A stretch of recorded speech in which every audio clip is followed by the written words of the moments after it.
Mischief. Having departed Shinde-chin early this morning, the martial artist come fitness instructor took all of his new pupils to the gym. I sit in Triple M's common room, observing the interactions between the now 3 human-owned pets and small Gaelic woman. Jenny manages to work her head out from underneath Fluffy, where she was pinioned moments ago, and takes a deep inhale, suggesting that she either wasn't able to breathe or was finding it difficult while buried under Fuzz. Enjoying yourself? I ask, with an amused smirk. Immensely, answers the flushed woman, as Qinglong opens his snout to, playfully, nibble her entire head with his sharp, pestiferous teeth. The fact that she can have such a look of contentment on her face, while surrounded by such an enormous quantity of death world predator, stands testament to her Terran-ness. Also enjoying. New friend, such playing, yips Sam while wrestling with Qinglong's tail. A merc beast lying on top of you. A shuilong attempting to swallow your head, while your girlfriend's dog bravely attempts to rescue you. I guess you'd be pretty pleased by your current circumstances. I smirk at Jenny, who grins back. Okay, Fluffy, I don't have your daddy's stamina. I'm a bit tired out now. Could you let me up? She says with clear regret. Fluffy, seeming to understand some combination of Jenny's tone and the tap to the side she gave, raises the section of her body under which Jenny was immobilized, allowing her to get up and come to rest on the sofa, still clearly extremely satisfied. With no small human in their midst, Fluffy, Qinglong, and Sam begin much more boisterous play. It's only the non-reaction of all Terrans present that keeps me from reading this as having devolved into a mortal bout. That fiddle-off last night was pretty crazy, wasn't it? Jenny addresses the room at large. Most present give noises of agreement. She is referring to the point in the party where Byrne and Dao Yuan discovered that they were both players of similar stringed instruments, and so ran back to the ODR to fetch their violin and erhu, respectively, facilitating what I can only describe as a musical battle, the rules of which seem to be one player plays a tune and the other attempts to replicate it. Neither of them seem to falter at any point, meaning that I suppose the contest was a draw. The whole thing was certainly impressive, but I'm afraid every Terran I meet is so impressive in one way or another, and every other instance I spend time among your species, something happens that my intuition tells me shouldn't be possible. I don't really have any frame of reference for how impressed I should be by that display last night. Hasiak nods. I have to second that. You guys consider so many amazing talents to be mundane and routine things that anyone should be able to do that it's difficult to know what's impressive and why. Mizia chuckles. Let me put it this way. If I live to 500 years old, I think I'll still be excitedly recalling the time to people that I watched an American spy reveal that he was also a virtuoso Celtic fiddler, then have a jam battle with a supercentenarian, Chinese, kung fu master, virtuoso Erhust. All Terrans present give firm grunts of agreement, all except Dr. Mink, who just shoots a sidelong glance at him before looking away, seeming to be making a show of lack of interest. Noted. Quite impressive, then. I nod in response. Interjecting here, Krish asks Emiko, is Jay going to be all right in Deck 3? I mean, with the amount of time that Master Yuwen is going to be training our lot, she's effectively on her own with. A look of concern passes over his face. That guy, wouldn't it have been better to put Ziva and Leon in there with them, rather than in Plus Ultra? That latter directed at both me and Emiko. Emiko answers, I wouldn't worry about it. She seemed very excited about the ability to interview him and learn about what life was like for him, with his unusual cultural background. Plus, Takal and I made it very clear to all the new hires that if they experience any issues with their dorm placement, they can come to us and we'll do our best to resolve them. Ideally, they'd have a dorm liaison, but well, the obvious choice would be Master Yuan, except it doesn't seem as if he plans to spend much time there. Krish continues to look uncomfortable before saying, okay, she may not be unhappy with it, but doesn't the guy seem a bit creepy? What if, I don't know, what if he tries something? Emiko nods with some sympathy before saying, Mr. Dawan, your concern is admirable. However, entirely unwarranted if he tried something. Miss Stone would be quite capable of picking him up and snapping him in half over her knee. Wait, really? Answers Krish, eyebrow raised in disbelief. But he's a hunter, isn't he? And she's so heavy, supplies Emiko. Well, yeah, answers Krish, clearly uncomfortable for some reason. Dr. Zunberi, would you give us all a little lesson on Denisovan anatomy and the mechanics of hybridization between lineages? Smiles Emiko. Messia looks a little surprised to be addressed, but quickly collects himself. I suppose Denisovans diverged from Neanderthals around 450,000 years ago. That's around twice as much divergence as there is between us and southern and northern Khoisan, the two most divergent ethnic groups of Homo sapiens from everyone else. The evolutionary pressures of the plains and mountains of Central Asia happen to push them to a body plan that favors retention of fat, but they've got a comparable level of muscle underneath that fat to the average Neanderthal. Thren is certainly not representative of the typical Neanderthal, having a genetic condition that fails to inhibit the growth of muscle and bone density. But what is true is that average strength for Neanderthals sits comfortably above us sapiens, with Denisovans much closer to the former than the latter. As to Miss Stone being half sapiens, that would actually be more inclined to edge her up rather than down.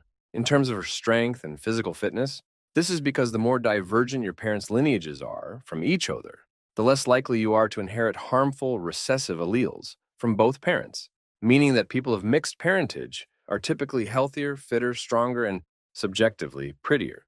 He looks back to Emiko with an expression that says, "Is there anything I left out?" "Thank you, Messia. Exactly. Denisovans and Denisovan hybrids might look cuddly, but you'd not want to pick a fight with one." She smiles. "Of course, as I'm sure you can tell, Mr. Nolginet is a hybrid as well, his maternal grandfather having been a Longi. But Longi, being sapiensoid, aren't known for their strength the way Neanderthaloids are. Additionally, his lifestyle has emphasized mobility, agility, stealth, and calorie conservation. Underneath that admittedly unnerving coat, he's as skinny as a waif, nearly as slender as you are, Krish. If the two of them came to blows, my money would be on Ms. Stone." Strange as that might sound, she thinks a moment before adding, "I also don't think you should be so quick to condemn his personality on the strength of his creepiness. You warmed up to Thran after all, didn't you?" At this, Krish throws up his hands, conceding defeat. "All right, I'm sorry. I'll stop worrying about it. I didn't mean to impugn his honor or whatever." Here, Hasiak slithers off the sofa and wraps herself around her boyfriend, giving him an affectionate kiss on the cheek, before quipping, "If you white knight for ladies other than myself, my oasis, you're liable to make me jealous, you know." Krish chuckles before returning the kiss.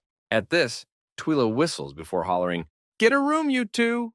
cupping her hands to her holographic mouth, despite the fact that her voice is projected from Jenny's holopad, making physical amplification both unnecessary and impossible. "We have a room. It's across the hall," responds Krish, with a mirthful frown adorning his face, the 5 fingers of his right hand splayed, with the palm facing the ceiling in a gesture of incredulity. "Use your room, then," shoots back Twila, not missing a beat, her mouth twisted into amusement at her own jest. Hasiak, here, grips Krish's chest with her 2 thumbed hands, pressing his back against her front, before preening over his shoulder. "There's nothing wrong with a little PDA. I assume no one's grossed out by watching us kiss each other on the cheek." A chuckle moves around the room, followed by a brief moment of quiet. A moment that is broken by Jenny announcing, "Coming back to Jay and Timantia. I think they're into each other." "What could possibly give you that idea?" asks Dr. Mink skeptically, narrowing her feline eyes in suspicion. With a haughty smile, Jenny responds, "Just a bit of a sixth sense I picked up, going to uni on a garden world or space station. I like to think I can smell attraction from anyone to anyone. Doesn't matter how subtle they are about it." It wasn't quite as obvious as Cuddles and Toonie or Cuckoo and Sue, but defo something there. "They sat across the table, 2 people apart, and didn't even glance at each other all night," objects Mink. "Exactly. They didn't even glance at each other," says Jenny, triumphantly. "If 2 people are sitting that close and don't look at each other, well, it means they're trying not to look. Can you think of another reason that you'd be avoiding looking at someone besides fancying them? You might be embarrassed about something else, something unrelated. Perhaps they had an awkward moment before we were introduced, I suggest." Jenny waggles her finger. "If it were something like that, they would have sat at opposite ends of the table. They sat close enough to admire each other through their peripheral vision. I think Deck 3's name is going to become Domus Amoris when they pick a Latin name for it." With a smug smile at that latter joke that required a little extra translation than normal for me to understand. Here, I quip, I was planning to visit Plus Ultra and Deck 3 after this, just to see how the new additions to both are finding it. Now I'm somewhat apprehensive. Given how embarrassing you Terrans find any exposure of your sexuality, I worry that things might become awkward between myself, Ms. Stone, and Mr. Nulganet, if Deck 3 has indeed become a house of love." Hasiak cocks her brow scales and responds, "You're assuming that, if Jenny's supposition is right, They wouldn't have the sense to move proceedings to behind one of their locked bedroom doors? Put up the privacy field? I chitter back. I do have experience with Terrans forgetting to put up privacy fields. The original triple M's give nervous chuckles. Besides, I add, might it depend on, I don't know, how quickly things happen. If they assume they have the common room to themselves, and one thing leads to another, they might not wish to break off proceedings to take things to a bedroom. True, interjects Jenny with a finger extended to acknowledge the validity of the point I just made. Sorry to interrupt, but, interrupts Mink. Why would you have been more likely to develop this sixth sense, going to a garden world or uni, rather than a Terran one? That is what you're suggesting, isn't it? I'm glad you asked, smiles Jenny. You're right that Terrans are on the subtler side when it comes to displays of attraction. There are species with mating dances and colored crests that they can't help but erect when someone catches their eye. But we aren't the subtlest. When you're in a mixed environment like that, you learn how to sort of broaden your radar, I suppose. You learn how to recognize when someone's behavior deviates from normal for their species or themselves. And you get very good at just making the jump to inferring what that might mean. I think, anyway, maybe I'm wrong. Maybe I'm just born with it, with an affected preen at that latter. At this point, the common room door opens to reveal Shi Dao Yuan, his arms folded behind his back, his eyebrow cocked, his lips pursed into a wry smile. Yuan's pet uncoils himself from Fluffy, fast enough to cause a reproachful yowl, and whips across the room to reunite with his master. Did you make friends, Qinglong? Says the man, his smile softening as he pets the enormous head of his companion animal. A few moments of mutual appreciation later, he turns from his pet and strides to stand facing me. His purse-lipped smile and cocked eyebrow returned. Problem, Master Yuan? I ask worriedly. Of a sort, yes. You see, I had just completed a training session with my new students and instructed that we were going to begin meditation. We got about 10 minutes into our session when a very loud, very grating song about a family of sharks began to play over the PA. I'm sure you can appreciate that this made continuing our meditation somewhat challenging. I'm informed you know something about this. At this point, Twyla begins a noisy fit of mischievous giggles. Leaning to look around the mildly irritated martial artist, I address her incredulously. You couldn't have warned me? Through her giggles, and even simulating being out of breath, she answers, I could have, Captain, but it would have been much less fun. I give an irritable flap of my wings, coupled with an irritable chirp, before saying, Twyla, effective immediately. Victor Taylor's restriction on gym usage is waived, so long as he is accompanied by Master Yuan. I walk across the bridge from the lift to the starboard dorm column on deck 5, Korak at my side and Tkakak cradled in my wings. We cross the threshold of Triple M and make our way to the common room. Upon entering, I am greeted by a familiar sight. This is the second time recently I've come here and found a dorm full of exhausted Terrans, just as arrival at a new planet is imminent. I smirk playfully. Nah, Cap, it ain't like that. We ain't exhausted. Shifu knows how to get the most out of us without running us ragged. We're good tired, protests a smiling Victor from the sofa. I don't know where he gets his energy. He took Qinglong for a swim right after we were done today, announces Brunhilde. Oh, look at that cutie, cries Jenny, having noticed Kakak in my wings. She's so big now. She comes to offer soft pets, which Kakak accepts, preening. Jenny laughs. Look at this little diva. So cute. I laugh as all the Triple M's, not good tired from training, gather around to shower Kakak with attention. I think she's going to grow up to be just like her mother, opines Emiko Riley. I cock a brow tuft and respond, I'm unsure as to whether I should take that as a compliment. I second that. Just like her mother, interjects Korak tenderly. I don't preen like that, I object mirthfully. Respond everyone present, screwing up their respective faces and wobbling their respective dominant hands, wing, in a coordinated tease. I sigh, chuckle, and hop atop the perch, followed by Korak. The rest of the Triple M's return to their seats around the table. Jenny nestles into her girlfriend and says, You guys better not be too tired from training to go to the beach. I'm looking forward to seeing this eclectic assortment of babes in swimwear. Yuen's going to have me to answer to if you 6 miss out on our beach episode on Kahakainani. Brunhilde chuckles and answers, Why do I get the sense that the super-centenarian kung fu monk might actually be scared of the fury of a horn dog denied before planting a kiss on the top of her girlfriend's scalp? He should be scared, that's why, laughs Jenny. He denies me the opportunity to see you guys in swimwear. He'll regret it. You realize there's a pool aboard, right? Queries Krish. You could suggest a pool day if you're that desperate to see everyone in swimwear. Not the same. The natural light of the sun and the gas giant in the sky, the wind blowing in off the sea, the salt, the sand. There's just a magic to a sunny beach that can't be reproduced on a ship. Grateful as I am that we have a pool aboard, directing that ladder at me, reassuringly. The pool is just a functional installation for semi-aquatic species, apparently including humans. I'm not insulted that it doesn't compare with a beach day in your estimation, I respond. She nods, satisfied, then a thought seems to occur to her. Captain, have you heard that the Bright Plume's boon has struck again? Confused, I ask, the Bright Plume's boon? Would you care to elaborate? Leon and Inez hooked up. After Jay and Tamancha, Cuckoo and Sue, and all the Triple M couplings, it's beginning to look like this ship might have some sort of enchantment that makes couples much more likely than normal to form aboard it, she explains excitedly. Is that not just Terrans being Terrans? I query. I was unaware that this was an abnormal rate of couple formation among your species. Plus, didn't 3 of the Triple M relationships form off the ship? Thran and Zahn met on Zanzibar, and only later discovered that they were going to be sharing a voyage. Krish and Haysiak met on Przneath, and only afterward did Haysiak get hired to the Bright Plume. Likewise with Messia and the Shings. It's not just Terrans, though, is it? Answers Jenny. Glark and Bami, Quij and Jop.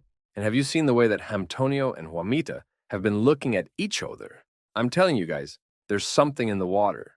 Her eyes go wide and she turns to Twila. There's nothing in the water, right? Or the air, or the food. Twila laughs and responds, I wasn't awake for most of these couplings. Also, I may be a prankster, but I wouldn't risk setting AI rights back by decades, just to spike all you guys with aphrodisiacs. Amusing as that does sound, it sort of seems a bit more like a McLeod move than a Twila one, if I'm honest. Jenny feigns indignity. I would never, unless I thought I could get away with it, smirking at that latter half under her breath. Here, Zahn speaks up. I don't know if me and Thran should count towards this boon. Thran looks up from her position under her much taller girlfriend's arm with a blank expression that could be curiosity, but says nothing. Zahn continues, like Takal said, neither of us had moved aboard, and we had no idea we were going to be sharing a ship, much less a dorm, when we got together. Yes, but you'd both been aboard, hadn't you? You to deboard the rescues and prisoners, Thran to inspect.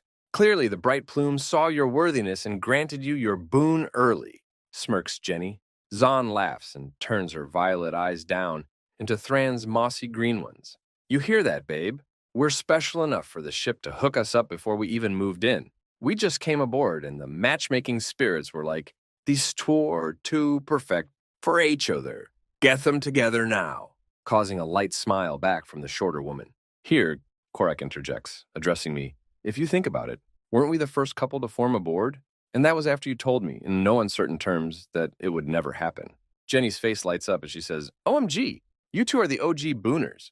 I think it needs to be renamed Kakal's Curse. It's shifted from boon to curse, has it? I quip. Yeah, nods Jenny, as if it should be obvious. Clearly, some entity beyond space and time overheard your denouncement of love, decided to make a fool of you, then got a taste for playing matchmaker, hence Kakal's Curse. Isn't it a little superstitious to attribute to spirits or curses what could be explained by coincidence? I query. She smiles. Terran engineers are a superstitious lot. Hey, Cap, smiles Victor. If the money ever dries up in Deathworld research, you can always try falling back on singles cruises. Those deemed worthy by the Bright Plume are guaranteed to find a match made in Akaros, and I suppose that would make you the galaxy's most overqualified bouncer then, would it? I retort sarcastically. There is a general chuckle at that. What about me and Krish? I'd never set tail on the Bright Plume when we got together, poses Hasiak to Jenny. Cookie and Mage must have carried the matchmaking magic with them and to that planet, and drawn their ideal matches to them, shrugs Jenny, not missing a beat. Hasiak thoughtfully narrows her arsenic green, slit-pupilled eyes. I'm genuinely unsure of which would terrify me more. Your species has made yourselves masters of the sands themselves. You have the favor of some extra-dimensional entity, or entities that have, or you've just entirely fabricated that whole thing on the spot. Jenny playfully throws up her hands and smiles. Who's to say? There's a brief lull in conversation before Cass addresses Emiko, changing the subject. Emmy, I've been wondering about your whole best in the galaxy line. Emiko smiles. Yes, what have you been wondering? Well, it's just occurred to me that the best two spies in the galaxy are, very likely, two people that no one knows the real names of. Fliss and I are definitely good, but I'm sure there are academics in our field more accomplished than us. And, no offense, Exxon, but wasn't Zahn effectively just the first soldier they met on Zanzibar, who they then happened to make friends with? Answers Koss. So, you're wondering if I, and by extension the ODR, are being entirely forthright with all of you?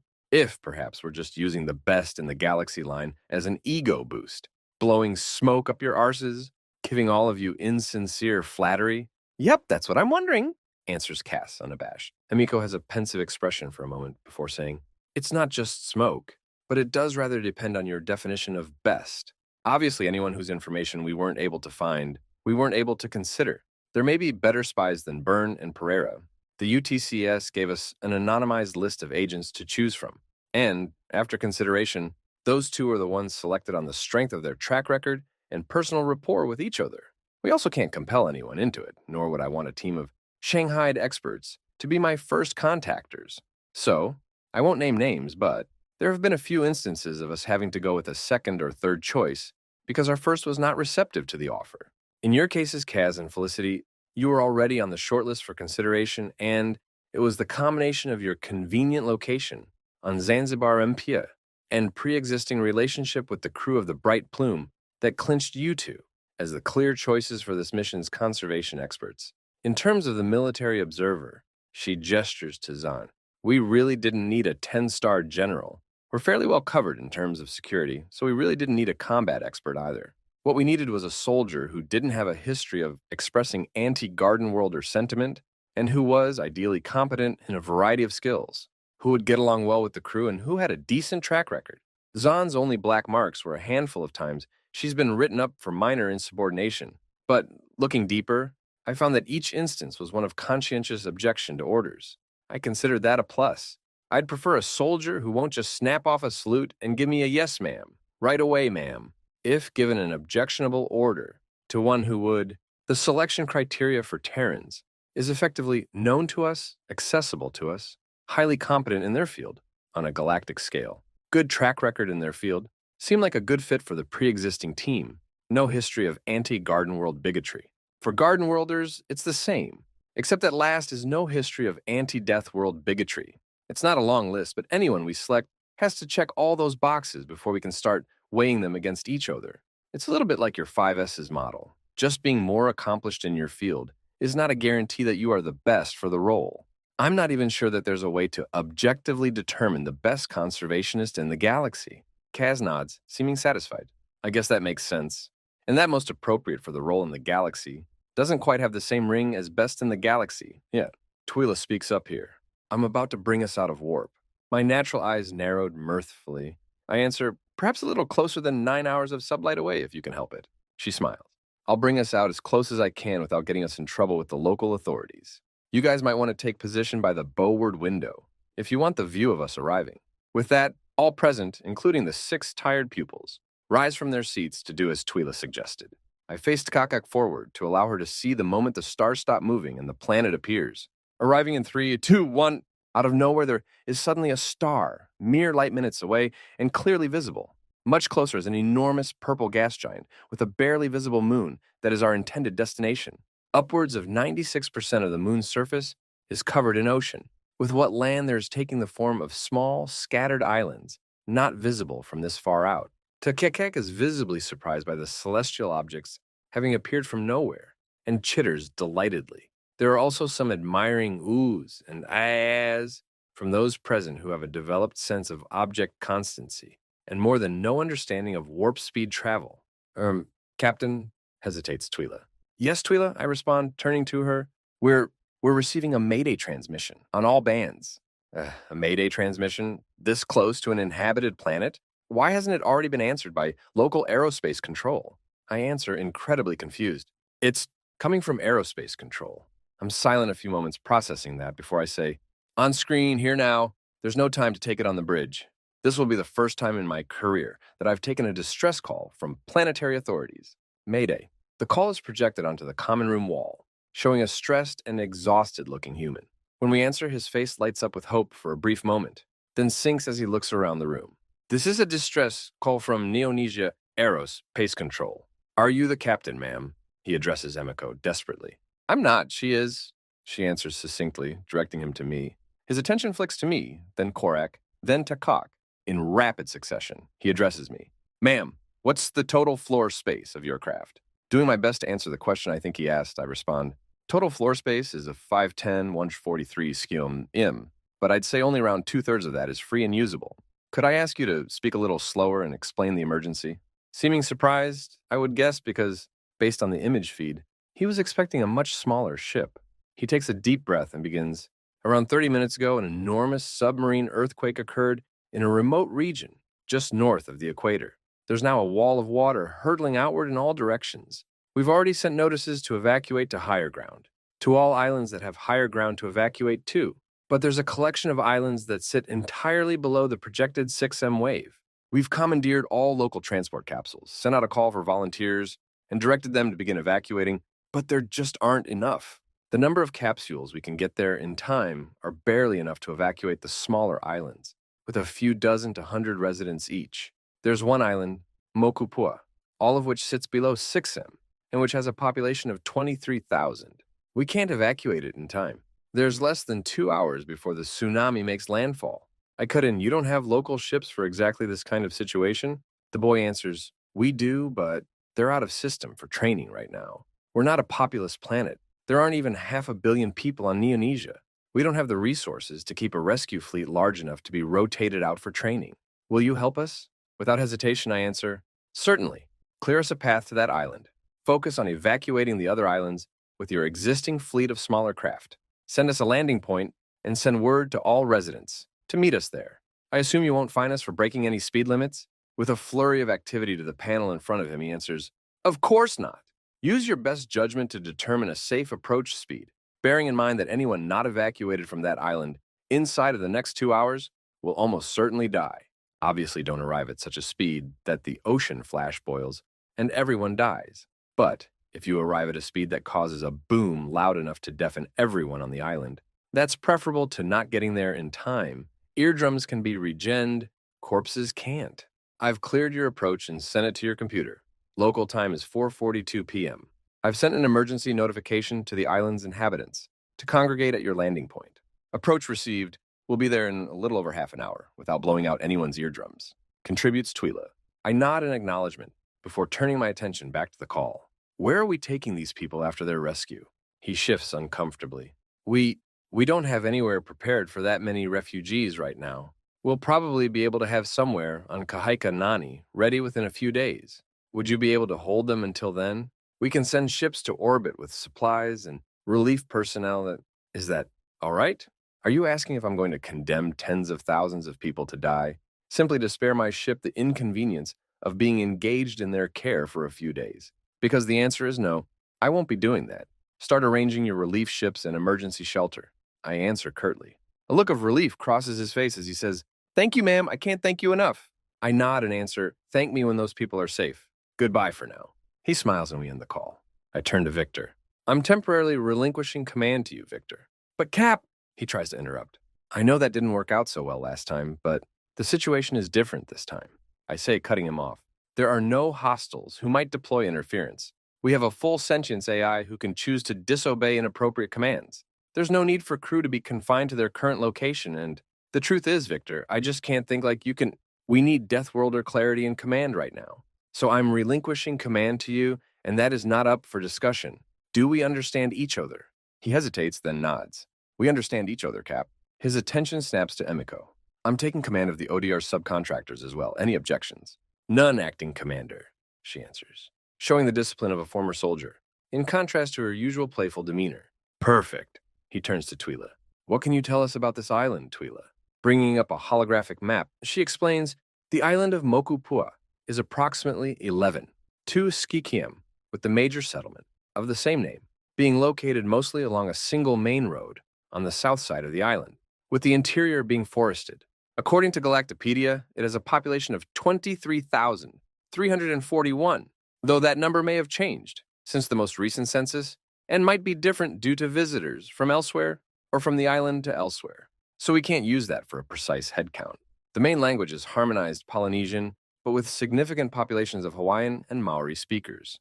Our landing zone is here, at the sports field by the beach, in the middle of the settlement. Great. Thank you, Twila. Please begin printing emergency supplies, bedding, etc. From all nanoforges aboard, Krish. Yes, Victor, says the slender Terran, seeming to be surprised to be addressed. I want you in the kitchen. We're going to need to feed these people, and we can't afford to wait for relief shipments. Prioritize calories over taste. We're going to have a lot of people to feed. Can you do that?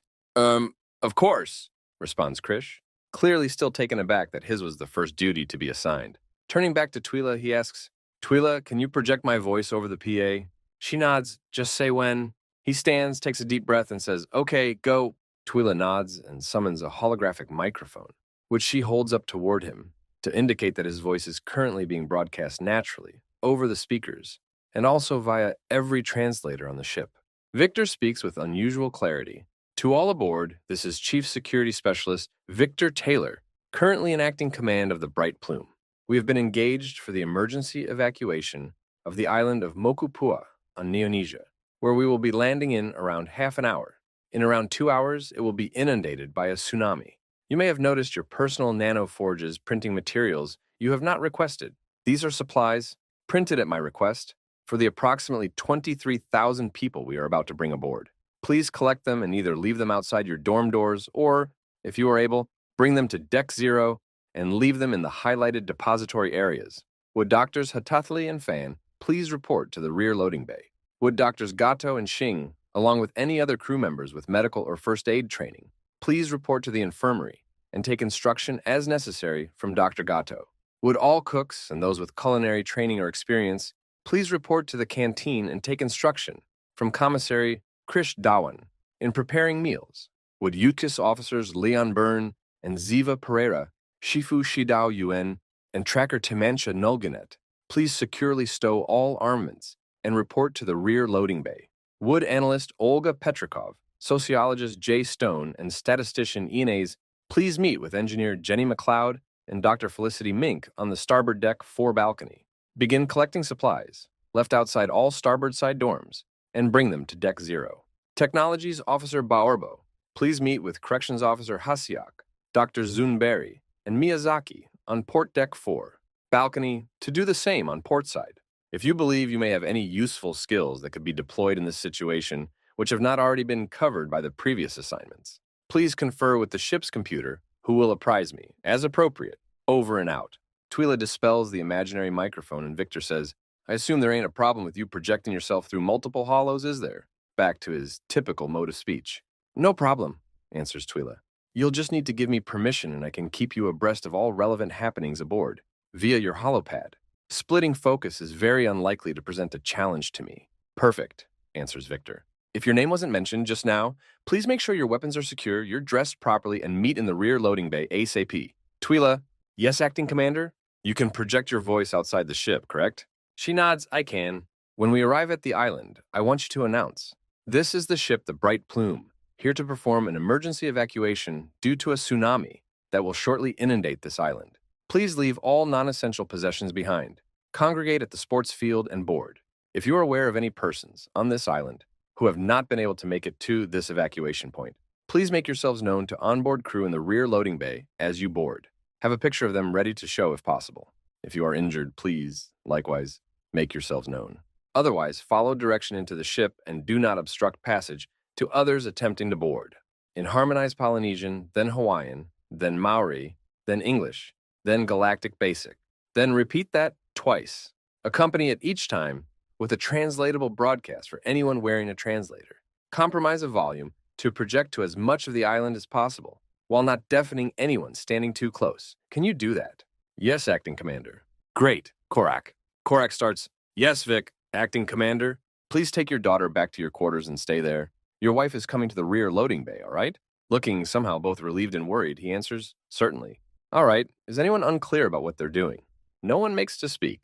Then break! Later, I stand atop a secured tower of crates, watching as the Terrans go about clearing the paths, from the loading ramp to the starboard and port doors, of any loose cargo, and securely fastening anything that needs to be moved, and double-checking the fastenings of the rest. Cap, you got visual on anything that might present a tripping hazard? Queries Victor. I scan the gangways. There's a crate over there, but I think it will be too heavy to lift without machine. Thran, could you get that? He shouts to the stocky woman. She nods and wordlessly picks up the crate. I would guess to be in excess of 300 kilograms in mass. My beak falls open as she, with only mild apparent effort, hefts it into the air and stows it on top of some other cargo before fastening it down. I turn to Victor, who has his eyebrow cocked. Did you forget that this is less than half gravity for us? That she's the strongest woman in the galaxy? Both, he asks. Both, I suppose, I answer. You're right. I shouldn't really have any expectations anymore when dealing with your species. You always exceed them. He gives a mirthless smile before turning to Twyla. Ita, landing around 2 minutes from now. Inundation of the island will occur in approximately 86 minutes. What's the progress on the emergency supplies? Approximately halfway done with the printing. A quarter of the way done with the depositing on Deck Zero. He nods thanks and then raises his voice. All right, everyone, finish with what you're doing and take position. A few moments pass as the Terrans hurry to finish the last of their tasks and stand at the positions assigned to them. Victor has posted himself, along with Toon and Timansha, on the starboard side, making up the inland search party. Thran, Pereira, and Byrne, also on the same side, making up the west side search party. Zahn, Dao Yuan, and Brunhilde on port side, as the east side search party. And me, Van and Hatathli in the center, as the triage and direction team. As we approach, I hear Twyla blaring Victor's message. The ship spins in place and begins lowering, the artificial gravity protecting us from being thrown against the wall. The only indication is the sea being replaced by an island, and us rapidly putting down on a sports field beside a crowded beach. The boarding ramp lowers, and an immense throng of terrified-looking Terrans surges forward. A man rushes up the ramp, his holo displaying a picture. Don't run! You'll cause a stampede and people will get hurt or worse, shouts Victor sternly. The man ceases running but walks hurriedly, now in Victor's direction. Please, he says, can you help me find my wife? Victor holds his holopad up, such that his camera is pointed at the picture. Can you see her, Twyla? Yes, about 120 M back in the queue, looking worried, clutching your picture, answers Twyla. Wait here for her, says Victor to the relieved man. Thank you so much, he answers. Path.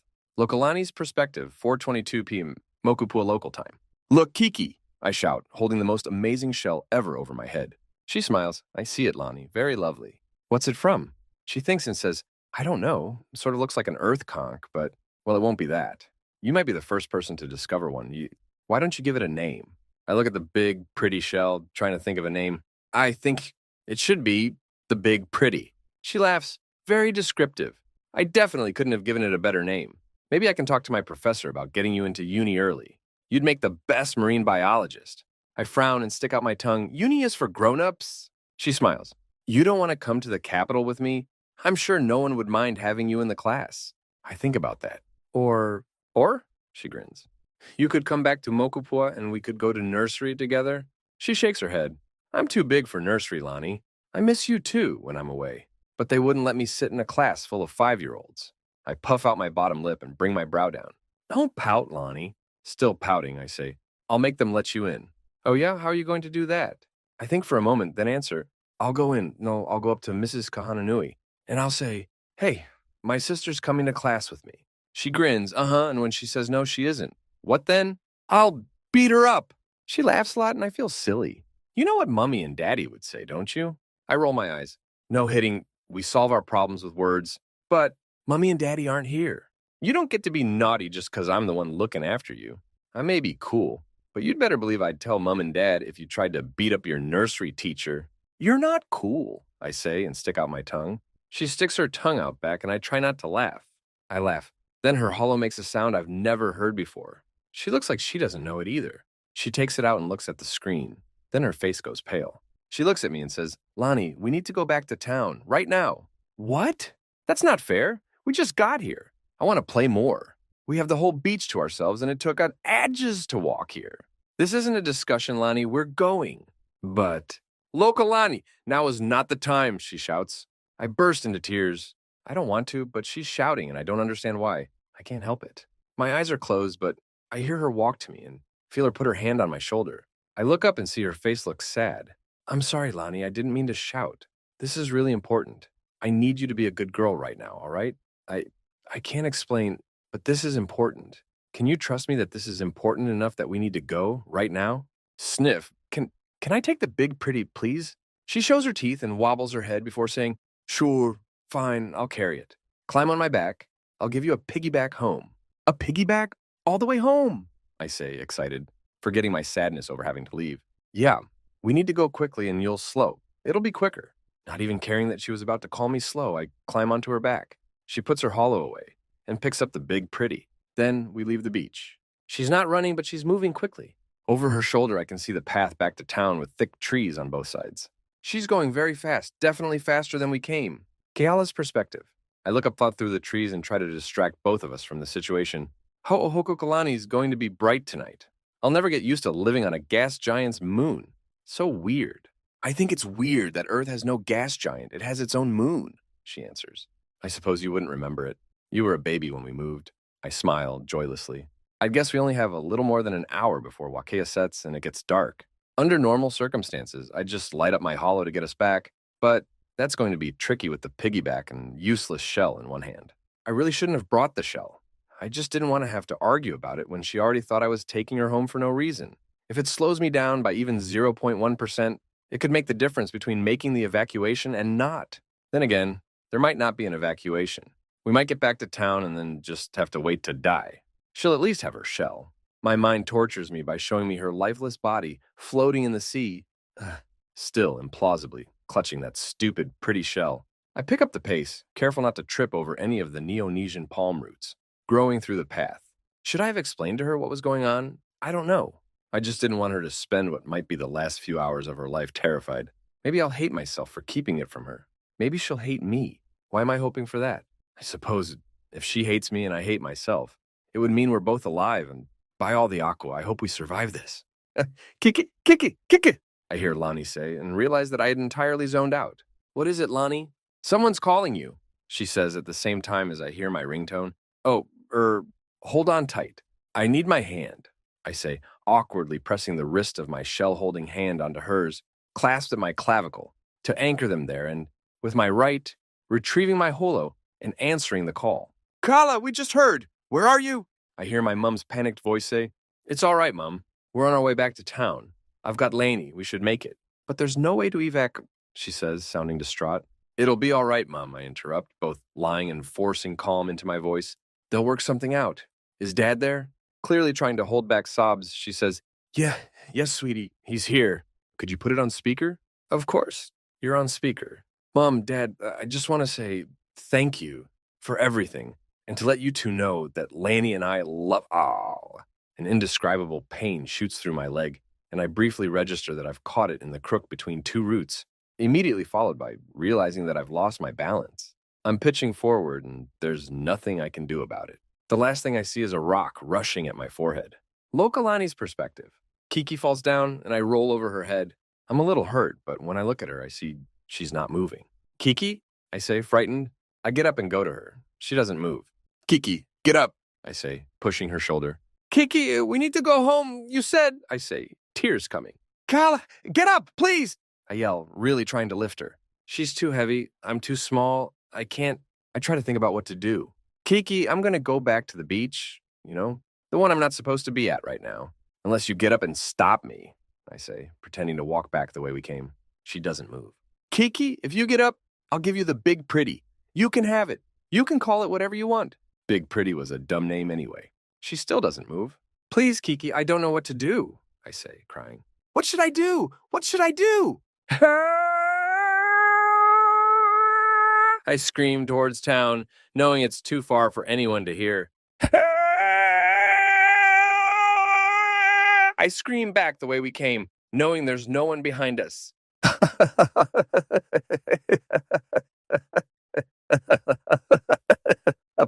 I scream for someone, anyone, but nobody comes. Okay, think. You're not strong enough to move her. You can't shout loud enough to be heard, and there's no one to tell. Her hollow, where is it? I search for it a few moments, if I can find it, if I can tell it to call Mummy and Daddy back and tell them what's happened. They can tell me what to do. I look a long time. I don't find it. Kiki, I'm going to go. I'm going to find someone who can help. I'll definitely come back, no matter what. I leave the Big Pretty where she dropped it. I shouldn't have asked her to bring it. She might not have fallen if she wasn't carrying it. And me. I run. I run faster than I ever have before. I just have to find someone. I just have to find anyone who can help. I keep running. Eventually, I can't run anymore. I breathe hard. Everything hurts. I decide to walk for a bit. I'll run again when I can. It's getting dark. Ho'ohokukalani is bright, just like Keiki said, but Wakia has set. I'm just beginning to wonder how far it is to town when I see a monster. She's a woman. I can tell that much. Everything else about her is wrong. Her hair is bright white, like photos of really old people from old times. Her eyes glow white, too. She has too many arms and not enough fingers on each of them. Her skin is blue. Her face is wrong, the wrong shape. She's weirdly slim. Above all, she's tall, too tall. Her head is nearly as tall as the trees. She has to be a kupua. Is there a kupua of night, twilight? She smiles at me, showing the wrongness of her teeth. She has 4 long, sharp ones. She's going to eat me. I start crying, and instead of eating me, she stops smiling. Vinktar, ti manja, eg fan stelpu, kom du hingad, tessa leid, she shouts. The twilight kupua is soon joined by a fire kupua. He's less wrong. He looks almost human. The only things wrong with the fire kupua are his height. Almost as tall as the twilight kupua. Pale skin, green eyes, and fiery red hair. He must be a servant of the twilight one. He'll use his fire to cook me, and then they'll both eat me. The fire one bends down and says, Hey, suiti, wiahaya tu hoop, don't worry. I don't understand you, but please don't eat me, I beg, terrified. She's too young for a translator. Makes sense, I suppose, says the fire one. I back away but find something behind me that wasn't there a minute ago. I look behind me and see the most terrifying kupua yet. He looks most like a human. The only things that give him away are his pale skin and scratches on the most angry face I've ever seen. And, I guess, the fact that he got behind me without making any noise. I scream. The twilight one says, Ti manja, tu hefur hred hana. Inumok, says the kupua of silence, in words that sound nothing like either of the other twos. Ooh, says the kupua of fire. We should probably get Twyra to translate for us. She might know if there's anyone oos up this puff. He pulls out a hollow? That's a strange thing for a kupua to have. A kupua with a hollow would be funny, if I weren't so certain I was about to be eaten. He taps at it, then says, Twyra, we've found Dagibat. She doesn't have a translator. Could you tell us what she's saying? Ovikors Vinktar, comes a voice from the hollow, and the fire-haired man turns his hollow around to me. Hello, sweetie. My name's Twila. Can you understand me? Says the voice. Yes, I manage, terrified. Are they going to eat me? Eat you? She laughs. No, sweetie. They're not going to eat you. They're here to help. They just need you to help them first. Can you answer some questions for us? I can try. What's your name, sweetie? Lokalani. Good, 1 question down, she says kindly. Second question, do you understand what's going on? No, I answer. That's okay, sweetie. Do you know if there's anyone else on this path? Yes, my sister. She's hurt. She wasn't moving. I was going for help. There's a moment of silence. Guys, she says her sister is on this path, hurt and not moving. How far? Anyone use? Answers the fire kupua instantly. He's asking how far away she is. Do you know? A long way. I've been running. I don't know exactly. Is there anyone else? No? No one? We came from a beach on the other side of the island. There was no one there. We didn't pass anyone. It's just us. She says her sister's the only one, and she thinks it's quite far, she relays. The fire kupua thinks, I'm beginning to think that he might be the leader, not Twilight. She's very small. What she thinks is quite far might not actually be vatfa, bat. Vers not mak tame till va tsunami, he says thoughtfully. I don't need to understand him to see he's making a decision. Please, I beg, save my sister. It seems he can understand me without the woman on his hollow telling him what I've asked. He nods. Okay, Keed, let's go get her. Later, the fire kupua carries me in his arms and flies down the path. I've never moved so fast. How you holdin up, Tune? He asks the twilight kupua. Egerad, takastavid, egmunstjorna, she answers. Dimanja you good. He addresses the kupua of silence. Taduk, he answers. Ver, shouts the fire kupua as we see Kiki lying on the path. Like I said, not far. 1,200 mias? Just simmed like a long way cause she's so small. When we've slowed down, he drops me on my feet and pulls out his hollow. Twila medikuskan, now please. She's got a concussion. Unconscious. Had legs broken. 2, answers Twila. Safe to move her. Your decision. Iti on the tsunami is 21 minutes. No time, Timanja take vakid, I'll take a sister. Without a word, the kupu of silence picks me up and I shriek in surprise. Suri kid, no time. says the fair Kupua, lifting Keiki like she was made of paper. We need to run. Toon, try to stay ahead of us. You can't fall behind. That way. Then the three Kupua run back to town carrying me and Kiki. I see the big pretty still lying on the path, where she dropped it when she fell. As we get out of the trees, I see an enormous building that wasn't there when we set off earlier. How did they build such a huge building so quickly? It's taller than all the other buildings in town and shaped like a bird. They're running towards the new bird building. Why is there absolutely no one outside? The Twilight Kupua starts slowing down, and the fire one shouts at her, Toon, push through it! No time! Keep going! Twila speaks from his holo. Guys, you need to get back now. The other teams are here already. The tsunami is about to hit. We are nearly there, Twila. Get ready. We come onto the sports field by the beach and run towards a long glass staircase, only with no stairs, that's stuck in the sand and leading into the bird building. Then I see something I don't understand. The sea is coming towards us, only it's not where it's supposed to be. It's eating houses, I scream. Take off, Twila, shouts the fire one. The bird building starts making noise and moving up. The Twilight Kupua in silence. Kupua carrying me get to the glass staircase with no stairs. Ah, gaze. We turn back and see, through the glass, that the fire Kupua is hanging from the edge with one hand, his other still holding Kiki, his feet already far from the ground. Silence puts me down. I had him, Vid, starts the Twilight one. No time! Just stick Vagar and pull me up! We're still rising, further and further up, as Silence and Twilight run back to try and pull up fire. I look to the sea in the wrong place, eating houses, and see it's really close. I shriek as it rushes underneath us. Fakin' Hugh! Shouts Fire as his feet are pulled by the angry water. The other two are trying to take Kiki from Fire, but don't seem to be able to when a woman appears who must be Fire's sister, even if she's a lot shorter than him and her face is less human. You'll dan chick, kazer! Shouts Fire's sister before the other two get out of her way, and she leans over the side of the glass, grabs his wrist, and pulls both Kiki and Fire up to safety. Thanks, Frain, pants Fire. Cud, Utik, Hatu, get medicu, attention, please, the brother Fire says to his sister. She picks up Kiki even more easily than her brother did and walks up the glass. Twilight runs to Fire and puts her hands on his shoulders. Helvitis halviti, Victor. Du felspach einzog du sagdir mered geratad eki, she says, about to cry. Ye, I did. But I made it. Didunai. My feet just got a bit wet, Isol. I'm okay. We're all safe. Twilight starts crying and then kisses Fire. Oh, the Kupua of Fire and Twilight are married? I guess that makes sense. I don't really understand anything that's happened since me and Kiki left the beach, but I understand that they saved us. I walk up to them and they turn to me. I hesitate for a moment, still having to convince myself that I'm not going to be eaten. I hug Fire's knees. Thank you, I shout, trying not to cry. He looks down at me and smiles. I'm guessing visiza thank you. You're welcome, kid. Exhaustion. Alighting before the entrance, I march into the canteen, irritated. 65 fucking hours? How does that lunatic expect to be any help to anyone, pushing himself so recklessly? I spot the object of my ire and make toward him. As I approach, I notice the woman he's talking to.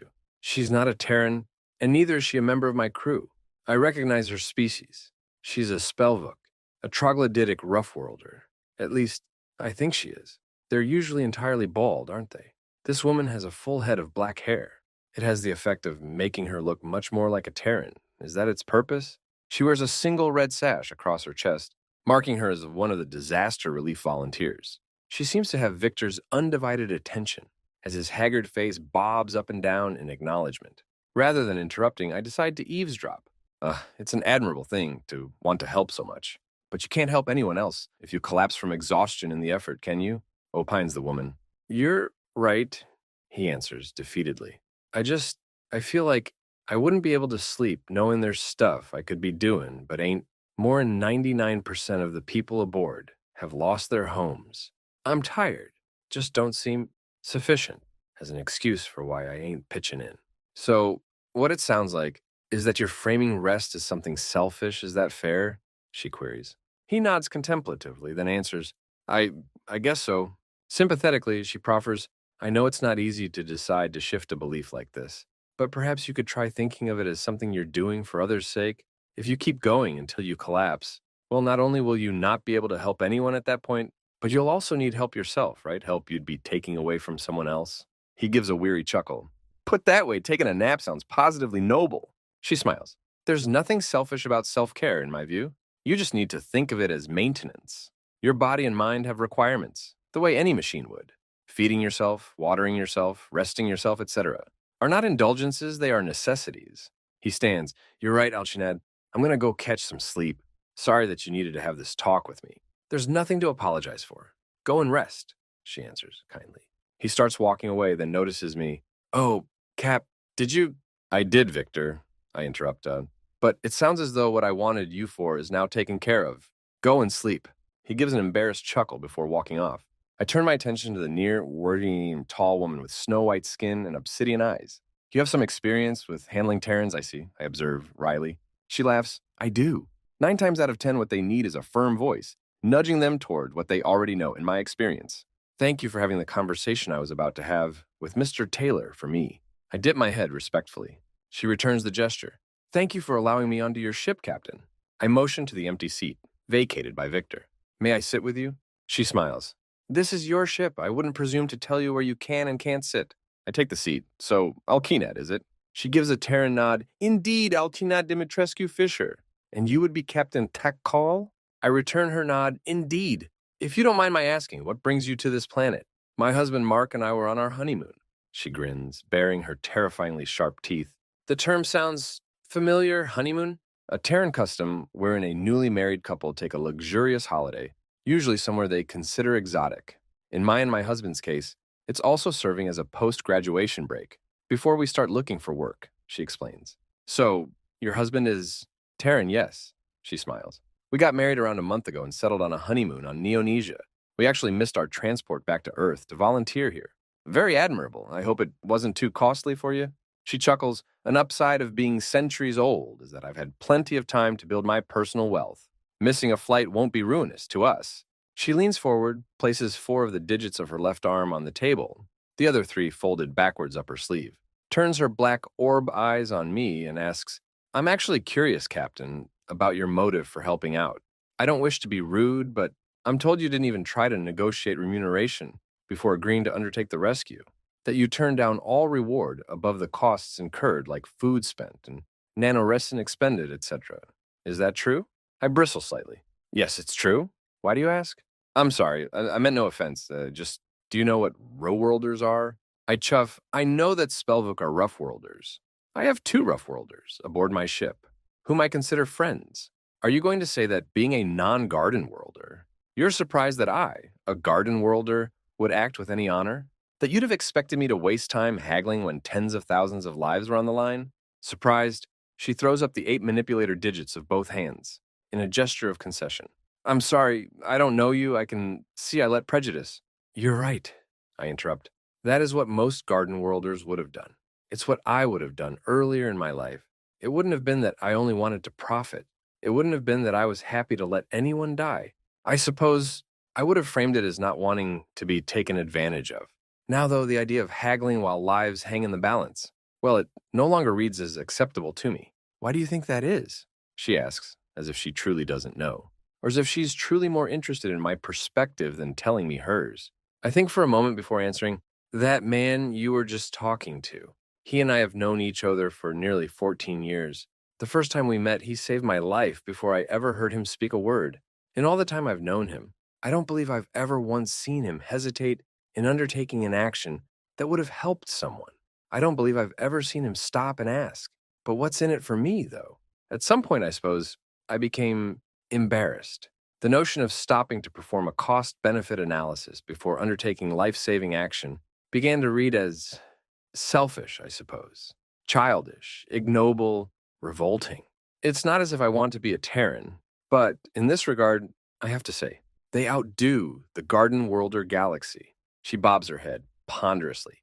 I know from personal experience how easy it is to feel inadequate when stood next to a Terran, how it can feel like they are just everything you are, but more.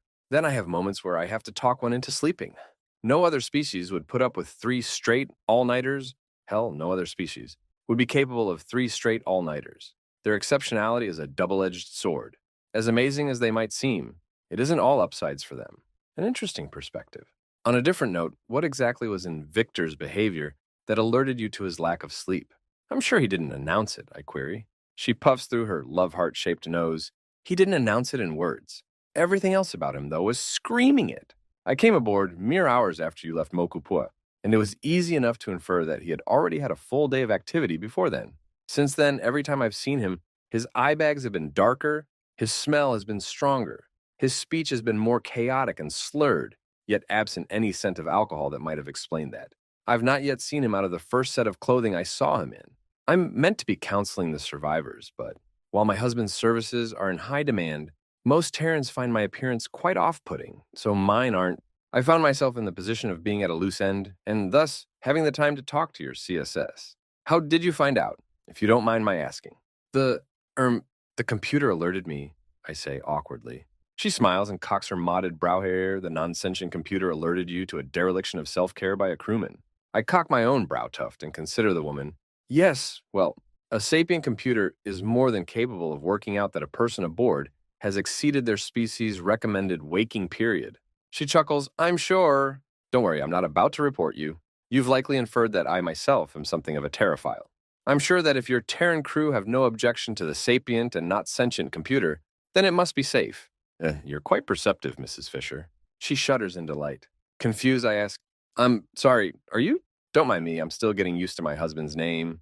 I've been married before, but this is the first time I've had a new name to go along with it. She giggles, slightly abashed. I appraise the woman.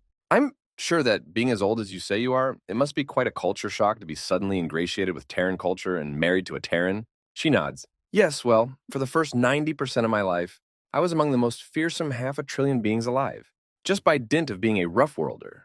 Then, in very short order, I went from being a soldier in a war against the survival of beings more fearsome than I, to peace being declared, to being so fascinated with their culture that I decided I had to study them, to having a Terran husband and 2 new names.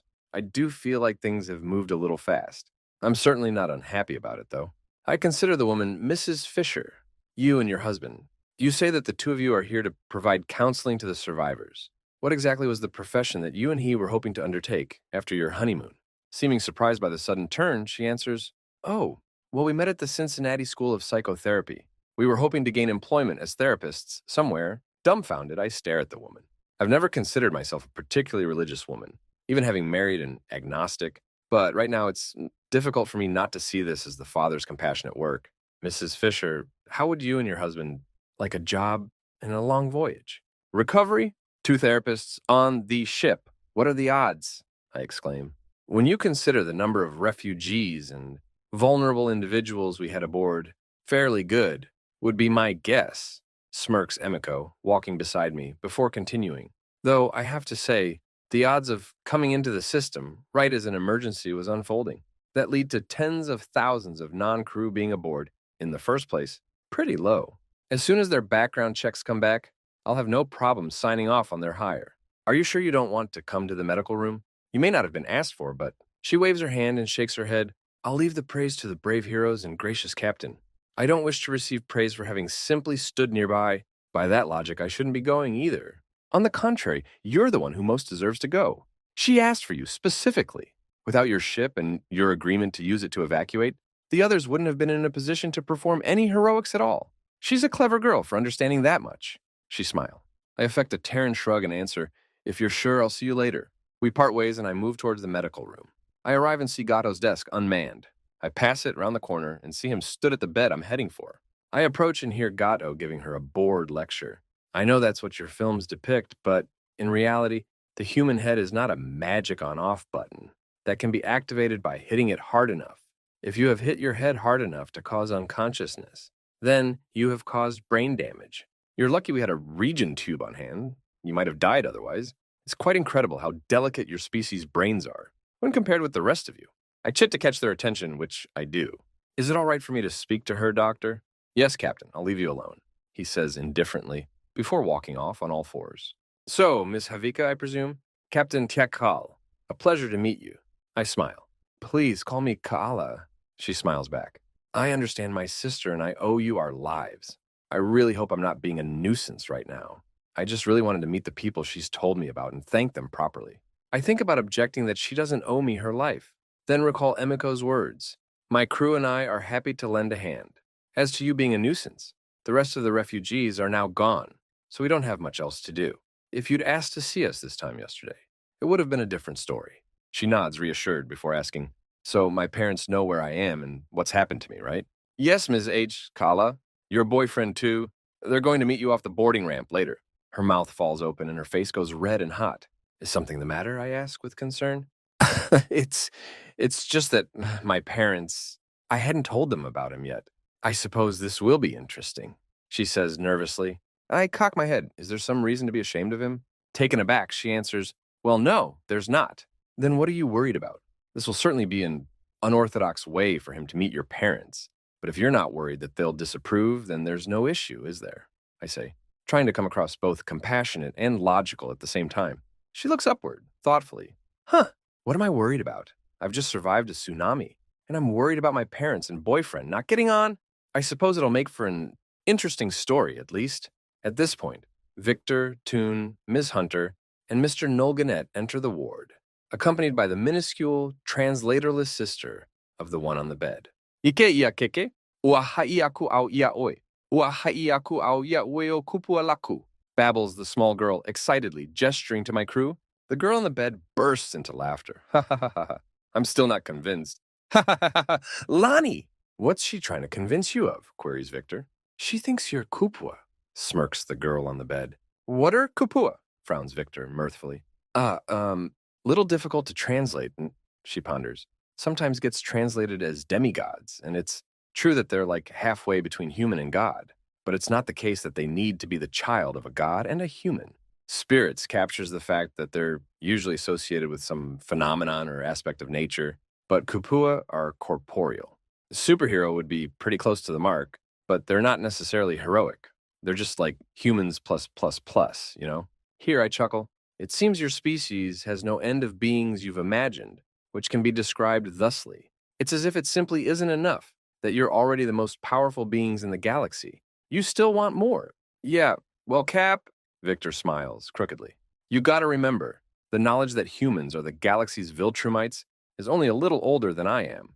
We've got thousands of years of stories recorded from eras where we thought we were weak. Culture ain't had that long to adjust to the new normal. He turns back to the girl on the bed. What's she think we're the kupua of?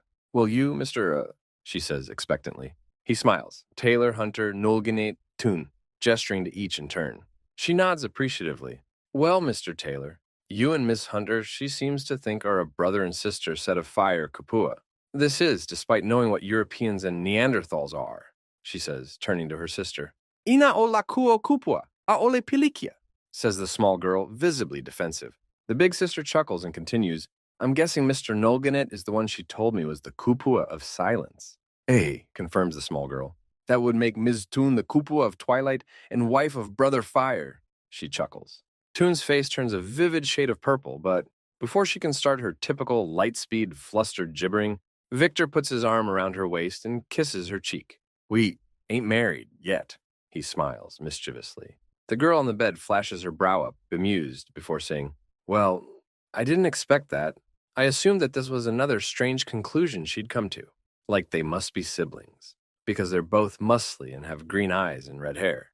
I didn't think there'd be anything to it. Aoleo I mana o iyo iau, aka he oia iyo, cries the small Terran child triumphantly. Nearly, but not quite, Lonnie, grins her sister before turning to Victor and continuing. So, I've had a version of events from Lonnie as to what happened while I was out cold. Would you mind giving me your perspective? Pulling over some chairs, the group sit and begin recounting the tale of how they rescued the two girls. We weren't really expecting to find anyone in the forest. Figured everyone would have made it to the evac point.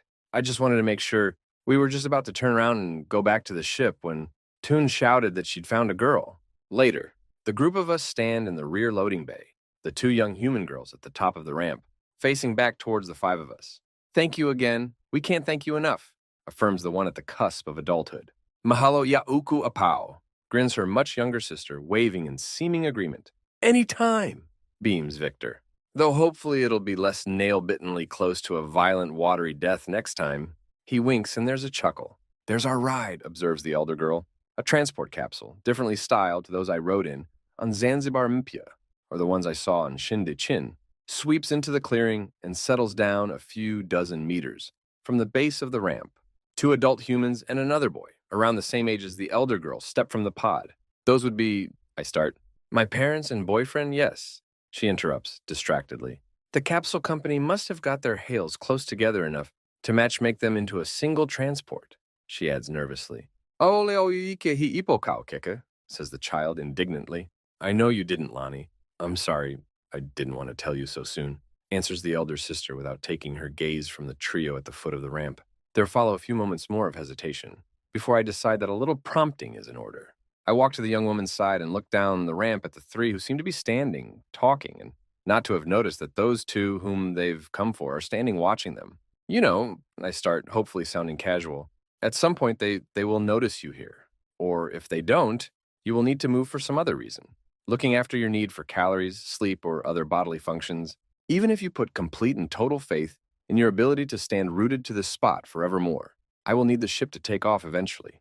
Why don't you? What are the Terran expressions? Rip off the adhesive bandage. Chew on the projectile. She laughs, evidently, at least one of those were not the correct idiom. Then she turns to me and says, You're right! Time to chew the projectile. Come on, Lonnie. The two girls join hands and walk down the ramp. The trio at the bottom of the ramp quickly notice the two girls and break off their conversation. The two, which I infer to be their parents, positively sprint up the ramp, the inferred boyfriend hanging behind, despite from the look of him, easily being capable of outrunning the pair.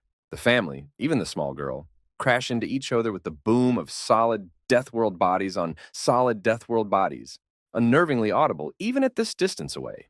There are tears, hugs, rapid, indecipherable words exchanged. So, says Victor, stepping to my side, she was worried about her parents meeting her boyfriend, I gather. She was, I affirm. She just needed a little reminder that anxiety lies and that reality is rarely as frightening as our fears whisper it will be. He raises his eyebrows contemplatively. Well done for picking up on that. Yes, well, I turn to him with a wry expression. When you've spent as much time as I have around Terrans, you do start to pick up on certain patterns, things it's helpful for them to hear, things it's not, etc. He looks at the girl stepping from her parents and putting her hand on the arm of the boy, gesturing from the pair to the boy and back, the meeting that wouldn't have been possible without him, Toon, Nolganet, and Hunter risking their lives to make it so, and chuckles. Seems like it.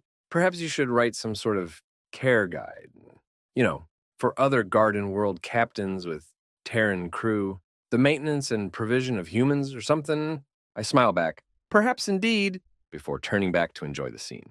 Sand. Something that always strikes me about death worlds are the smells. Not entirely malodorous, and rather many are aromatic, fragrant, but all definitely pungent. I can only imagine how strong the scents must be outside of my field. What proportion of the death world bouquet am I not able to appreciate because it would result in rapid infection, necessitating drastic medical intervention? Neonesia has a distinct scent profile from Jinde Chin and Zanzibar Mpia. Zanzibar smelled much more like my recollection of Earth, which I suppose sort of makes sense, given that it had no native ecology and all its species were Terran introductions. Even if those species came from a completely different Terran biome than those I am familiar with, they still have enough in common, scent-wise, to be identifiable as coming from the same cradle world. The smells of death worlds, logically, should smell like death to me. The smells of every organism fighting desperately to survive. The smells of those that fail that task, having their nutriment greedily reabsorbed into the ecosystem by 1,000,001 decomposers and detritivores. The smells of those who've been thus far successful, attempting to procreatively replace themselves before their luck runs out. Somehow, despite comprehending the nature of the all-out war for survival, raging all around us, as we make our way from the ship, through the forest, to the beach, it doesn't smell like death to me, the way it once would have. There's a vibrancy to it that I'm aware of now, a verve, an ebullience that I didn't comprehend as a younger woman. I land from that flight of thought, and from atop Victor's shoulder, turn my head to Jenny, wryly asking, Are you satisfied that you're finally getting your beach day? She blushes and answers, I was happy to wait. Wouldn't have been in very good taste to run off to the beach when thousands of refugees were aboard, would it? Brunhilde puts an arm around her girlfriend, resting her hand on the far side of her waist, pulls her close and smiles down. You can be disappointed about the beach days we lost, Dormouse. That's allowed. None of us will think you're saying you'd have preferred to trade lives for beach days. The small Terran woman smiles back and says, Okay, I'm a little disappointed by the days we lost, but I'm happy we're getting our beach day now. Plus, being given permission to land the ship on the planet, walking distance from a gorgeous beach, sort of gives it a resort feeling, We wouldn't have got that if we'd been staying at the ODR and taking transports to beaches. Silver linings, I suppose. Her musings are cut short as her girlfriend effortlessly hoists her into a bridal carry. The golden-haired Amazonian gives the flustered brunette a contented kiss before saying, "You're extremely cute when you try to be positive, you know." Also, how come I've never seen this outfit before? It's surprisingly conservative for you. Knowing you, I was expecting a swimsuit made out of slightly wide pieces of string. How dare you? Laughs the small woman with mock indignation. You would impugn my honor as a lady? You're what now? Retorts the larger woman, her glacier blue eyes crinkled in a smile. Ugh, scoffs the brunette, playfully batting the side of her girlfriend's face. If you must know, I fabbed it recently, based on some photos I looked up for reference. Mauve two-piece, with a strapless top and a sheer gold sarong. She gestures to the respective parts. As to why it's not just slightly wide pieces of string, she smirks. I find that a little mystery is sexier than none. I see you went for sporty, huh? The athletic blonde cocks an eyebrow sardonically before responding, "These are my swim clothes, and you don't like them?" Looking away, the small woman answers, "I didn't say that. I was definitely thinking it super hard, though." Here, I interject, there's so much nuance baked into the choice of swim attire. For you, Terrans, it seems like a tremendously stressful thing to subject yourselves to. Why not just go entirely nude, given that your species' normal inhibitions regarding exposure of skin appear to be suspended in this social context? I gesture to the convoy of Terrans, displaying several times the normal quantity of skin. They all laugh, and Victor, one of the least dressed Terrans present, corrects, "It ain't suspended, more just sorta modified." We're happy showing a bit more skin than we would in, for instance, a town center high street, but that don't mean it's a free-for-all. There's personal taste to consider, but we have a pretty consistent sense of when a swimming costume gets a bit too provocative. While public nudity ain't illegal or anything, most folk consider it in bad taste, even at a beach. Yeah, that is indeed too much nuance for me. I still can't comprehend the notion that if the garments you're all wearing right now weren't made of waterproof material, that would make them underwear, and you would suddenly be embarrassed to be out in them, despite them being exactly as revealing, I answer. A chuckle ripples up the convoy. I turn to Hasiek, who's nonchalantly traversing the path between the blue foliage, dressed in a two-piece similar to the ones worn by Toon, Emiko, and Jenny, only with no legs to pass between. The lower part is just a band. Hasiek, you don't seem to be taking due care with the path. Am I missing something, or did you forget the lecture that Cass gave you on Zanzibar? I asked, concerned. The attentive expression she wore when I addressed her breaks into an amused smile as she explains, "You are missing something, Captain. Zanzibar was a dead world, terraformed with life from a Class 12 death world. This is a lower-end Class 10. Pathogens on this planet won't be that much worse than ones from Sahak, and Neonesian thorns are much less likely to be able to pierce the scales of a Sahas than Terran ones. I can be a bit more relaxed." "I'm sorry, Class 10? I say incredulously. "The planet that swallowed an entire island from beneath us within hours of our arrival is barely a death world." Victor answers, laughing, "Yeah, it ain't a great look for this planet, but you gotta remember, most days it ain't drowning islands with tectonic activity. In fact, I'd guess the only reason they were happy to send their rescue fleet out of system for training without a substitute is because they reckoned the chances of them being needed was so negligible." Well, I would make a quip about even Death Worlders underestimating the deadliness of Death Worlds, but I feel like there are many ways in which that could be turned around on me. So I shall say nothing, I chitter. At that moment, we reach the edge of the forest. Stepping from beneath the azure leaves of the canopy, we find ourselves on a spectacularly white sandy beach, around 500 millers long, 50 millers wide, surrounded on three sides by cerulean palms, and on the fourth by a crystal blue ocean. There are many delighted gasps, whoops, and hollers from the group, clearly admiring of the breathtaking beauty of the scene. "Whole beach to ourselves," exclaims Victor, with satisfaction. "Let's find a spot near the water." A suitable spot, judged by criteria I can't discern, is located. Victor places down the metal spheroid on stilts and the stasis box he's been carrying, which must weigh around a 40K turd between them. Opening the spheroid, he reveals a cage shelf with a hollow space beneath it. "You realize," I say wryly, causing his head to turn upwards to look at me, "if you had cooked your burgers on the ship, you could have put them in the same stasis box. You brought them in anyway. and spared yourself the need to lug that antiquated cooking apparatus and sacks of solid fuel for it here. Also, why oh why is my head of health and safety cooking with combustion rather than just using a heating element to cook the food? He smirks. Yeah, Cap. I realize reason I didn't use the stasis box to transport them pre-cooked or use a heating element is because it ain't the authentic experience. Cooking them on the beach is the done thing. Giving a Terran shrug, I respond, doesn't matter to me. You're the one who had to carry them here. Yeah, and it was a doddle thanks to your gravity field, he answers smugly. Easier than it would have been, but not as easy as it could have been, I retort. I told you, it ain't the way, he says with both amusement and finality. I hop down from his shoulder and the group begins setting up. Later. It wouldn't work, insists Jenny, cross-legged in the sand. Chinglong curled around her shoulders in such a way as he forms a backrest. But if it's the strongest material, muses Krish, as he tends her, burger, along with his own and Yuen's garlic bread, on the Dietary Requirements grill. Diamond isn't the strongest material, it's the hardest, she asserts. If you tried to build armor out of it, it would shatter like glass the moment it suffered an impact. Hardness isn't what you want for impact protection. You want toughness. Durasteel is tough. That's why battle armor is built from that with nary a diamond in sight. But, says the slender man, screwing up his face in thought, I'll tell you what, if you still don't believe me, I'll print a 30 cm 30 cm sheet of diamond and another of steel. It'll have to do as civilian nanoforges can't do Durasteel. I'll bring them to the beach with me tomorrow, and we'll get Hildy to take a crack at both of them with a sledgehammer. You'll see. The steel will dent, the diamond will shatter. Here, Victor interrupts sternly, looking up from the main grill on which he's tending the burgers, that Krish isn't able to, for religious reasons. You are not shattering diamond on the beach. I know it don't look like many people come here, but how'd you feel if you found out that some kid had to call a medevac from here because they'd cut their foot on a shard of diamond you'd missed? Find somewhere to run your experiments on the ship and clean up after yourselves afterwards. Rolling her eyes, she answers, All right, Granddad, with an amused, mocking tone.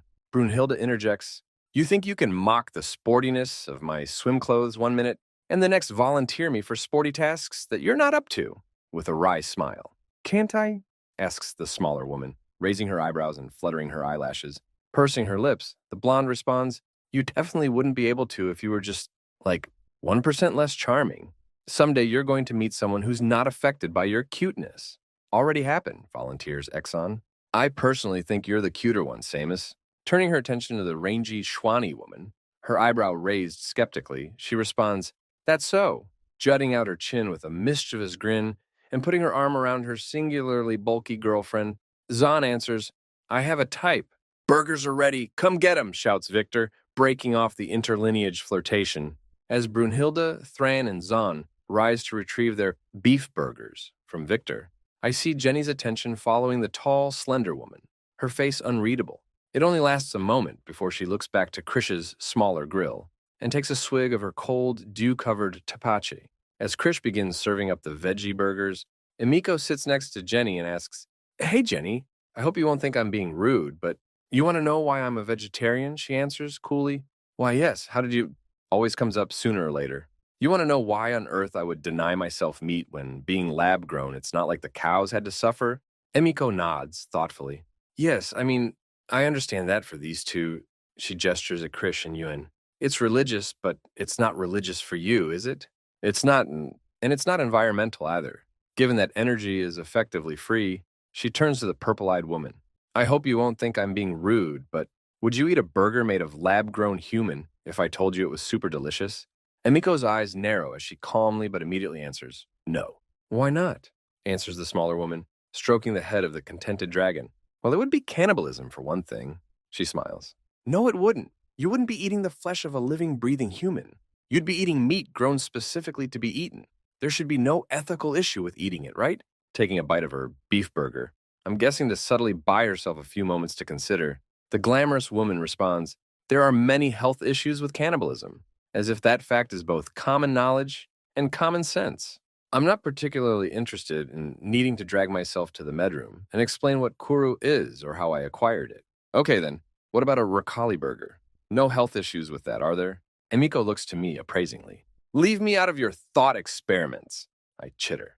As an obligate frugivore, I shall be no help in unteasing Terran ethical quandaries regarding the consumption of lab-grown flesh.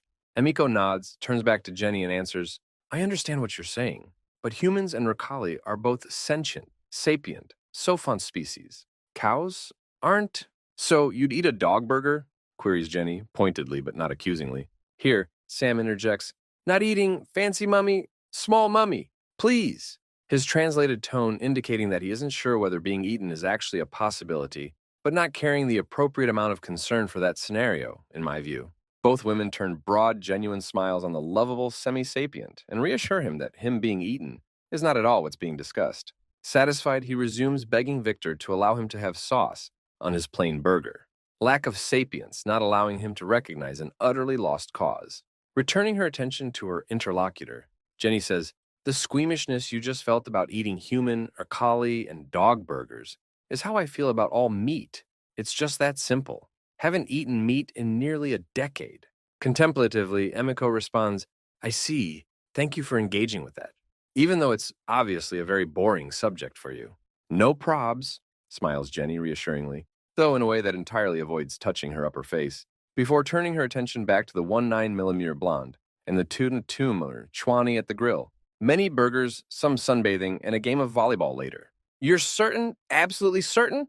I addressed the man, more than twice my age, with concern. Never been more certain of anything. He's exceedingly well-trained, Captain. I give you my word, responds the warrior cleric. I sigh. If Victor approves, then I won't prohibit it.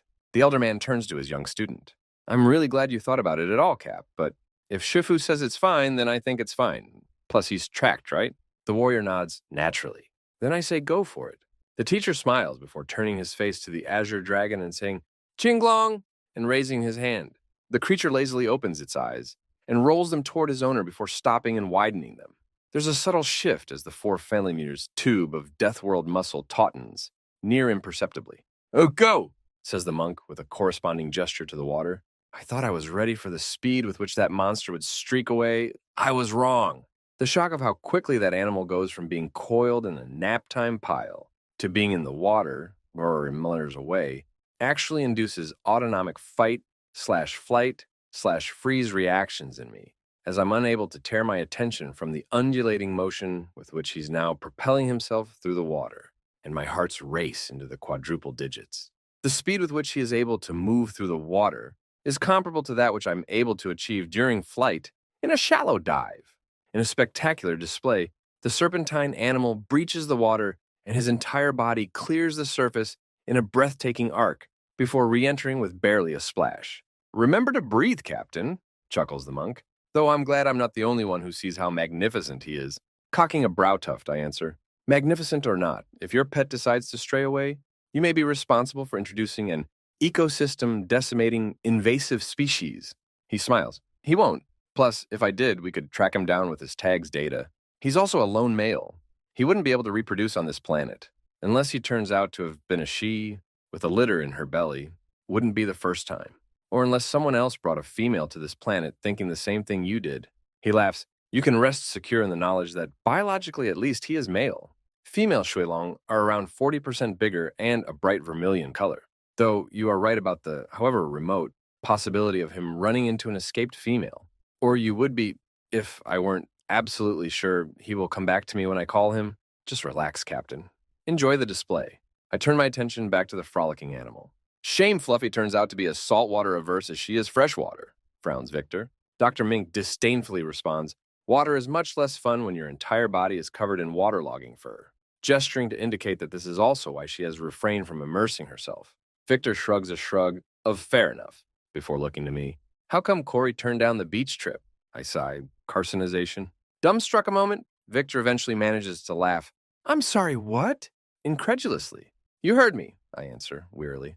He's worried he's going to evolve into a crab from a trip to a Death World beach. He replies, not containing his mirth at all. No, I correct her. He was worried he would be attacked by something that had evolved into a crab, and being surrounded by Death Worlders would mean nothing. The culprit would have snipped off a foot before anything could be done. A slightly abashed look crosses Victor's face as he says, That's actually not quite as ridiculous as I thought. Still pretty ridiculous, though. Crabs ain't gonna just snip off a foot of an animal they ain't evolved to predate. You're preaching to the choir, Victor. I told him he was being ludicrous, but he wouldn't budge about it. Victor frowns. You guys gonna be okay? I wave my wing, placatorily. We'll be fine, dear boy. I'll have a calm discussion with him when I get back. At this point, Brunhilde interjects, Hey guys, the Shings are here. The Fishers, too. Must have been for a walk together since they're not coming from the ship.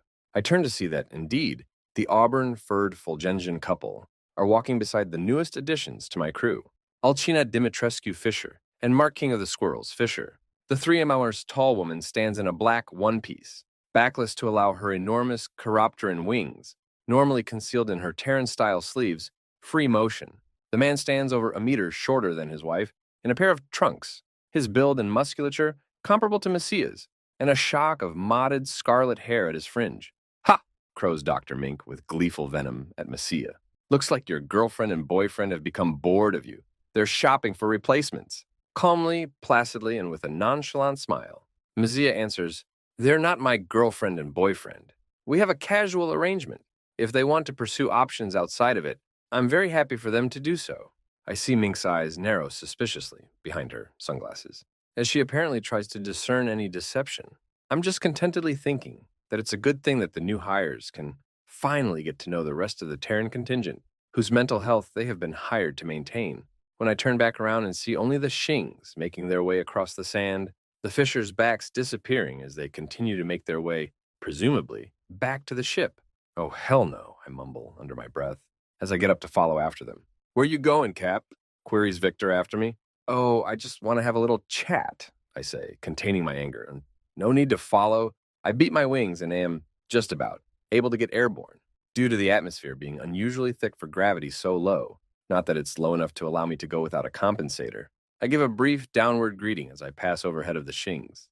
I angle upwards to clear the canopy top, then through the cayenne palm fronds, I see them. I bring in my wings to pass through a gap that would otherwise not be wide enough, and alight on the path behind them.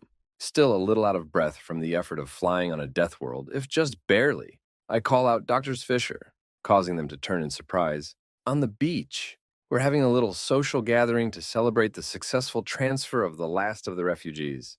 I invite you to join us. The pair share an awkward frown with each other before the woman nods, as if giving permission for something.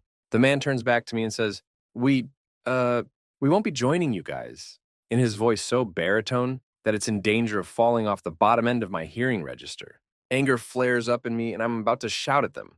Just my luck to settle on antisocial therapists, ones who, upon hire, demand a room away from the rest of the Terran enclave and never visit socially. Why do they think I'll allow them to counsel people they obviously don't like, or at least don't wish to form friendships with? If they don't want to be near their future patients, then perhaps they ought to seek employment elsewhere? I'm about to say all that when I stop myself, take a deep breath, and say instead, All right, what am I missing? Huh? Says the deep-voiced man with the scarlet on raven hair. I'm clearly missing something, so rather than me making a fool of myself, why don't the two of you just tell me, what am I missing? The two of them share another look before the woman answers this time. You just seem to be laboring under the misapprehension that therapists should be friends with their clients, that it's best for us to consort socially. This is not so. I balk. So therapists are meant to be adversarial with their patients? That seems quite odd to my way of thinking. Surely you should be friends with those you're meant to help. The ivory-skinned woman shakes her head and corrects, No, we're not supposed to be enemies. We're allowed to be friendly. It's just being friends presents a boundary issue. A boundary issue? Could you explain, Dr. Fisher? I ask skeptically. I can, she confirms. Terran therapy relies for maximum effect on talking, openly, honestly. Ideally, they should feel like they can tell us anything. If we're friends, that immediately alters the dynamic. Our opinions are suddenly ones that matter. There are things they feel they can't tell us. It gets in the way of counseling them effectively. I mean, there's definitely a minor boundary issue already with the fact that we have so many people from the same social group to be split between just me and Mark, leading to the possibility that one of them might tell one of us something about another that the other wasn't ready to have us know. But given that it's simply not practical for you to hire enough therapists for every one of them, to get their own exclusive one, plus we shouldn't and won't be divulging things said by person A to person B in the first place. The ethics committee rubber-stamped the arrangement, but we won't socialize outside of sessions. It would unnecessarily impede our ability to provide effective counseling. There is a long pause as my brain works to parse all of that information. Then I sigh. I should have known you would have method behind your apparent madness. There always is when it comes to Terrans and Terraphiles, it seems. You had better not disappoint me. You had better turn out to be the first-rate graduates you seemed to be when I interviewed you. Oh, we will, says the man, affecting cocksure self-confidence, slapping his shoulder with her hand and wing claw. The Spellbook woman says, Mark! With mock horror. Ignore him, Captain! What he meant to say was, we will do our best and thank you again for this amazing opportunity. I give a wry smirk before saying, I'm sure. Anyway, off you go before you create a boundary issue. The two smile and turn back to the direction of the ship. I turn back to the beach. As I cross back over the threshold of the forest, I see Yuen cupping the cheeks of his water dragon with his hands, playing affectionately as the flexible, convoluting body of the excited animal roils this way and that in what is readily apparent to be a play version of the test he administered on my crew the first time we met. As I approach, I raise my voice to say, It seems you were right, Master Yuen. He did come back. Snow, Creptree's perspective, 2685, Terran calendar, 28 years BF. I walk atop the crust on a 57 deep layer of snow. How the enemy have managed to stay hidden in this forest when their bodies are so massively dense that the snow forces them to wade through it rather than walk over it, I will never understand. Winter on Visitrith is noticeably colder than on my home planet, 2 or 3 Celsius degree. Not enough to be life-threatening, but enough for me to feel the chill through my fur. 3 of my hands grip the improvised flag, while my 4th reaches instinctively for the sidearm I relieve myself of before setting off. As a career soldier, even before the war, I feel somewhat naked with no weapon, but I just have to keep reminding myself that I'm safer without one right now.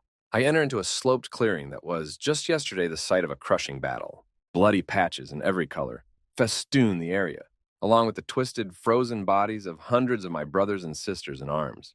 I pause a moment, at the edge of the open space, before thrusting the pole over my head and waving it, such that the white sheet billows back and forth. I think about what else I can do to both make my intentions clear and attract their notice. Sons and daughters of Terra, I shout in Kikitni, I have come to parley. I beg of you to hear my words. I repeat in Galactic Basic. Silence. Not that I expected anything else. Of course, if they're here, if they're watching, they likely don't understand what I'm saying at all. Neural interface translators are not technology that they had developed, pre-contact. I can only hope that my tone and the banner I'm carrying indicate my intentions. I wait and receive no answer.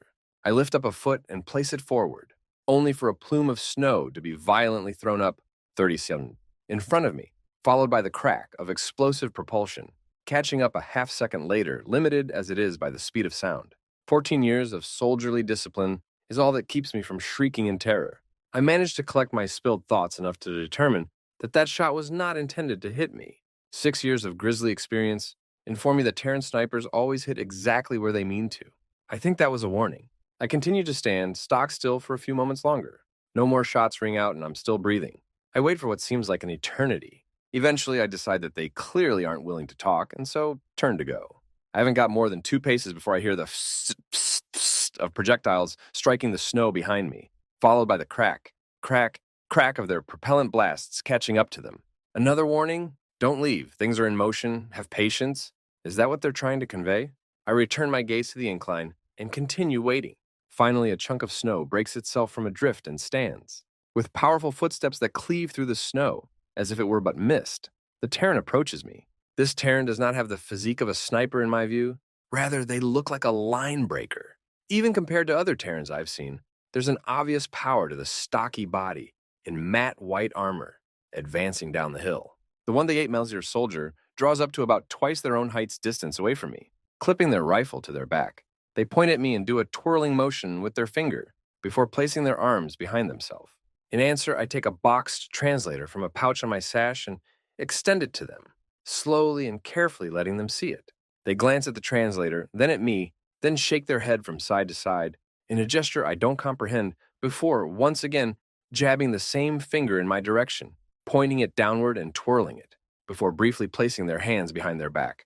I don't understand, I say hesitantly. If you just take the translator, we can communicate freely. Why do you insist on this miming? I haven't a hope of being understood by them, of course, or so I thought. After a few seconds of staring unnervingly down at me through their blank, expressionless helmet, they reach up and detach it to reveal almost as expressionless a face. The heavy features, as well as a layer of fur on the lower portion, indicate that this is likely a male. Most humans I've ever seen, both in reality and recordings, have been wearing those face-obscuring helmets, but of those human faces I have seen, his is extremely unusual. A broad, proud nose is topped with an extremely prominent brow, with bushy bronze fur that matches that of his head.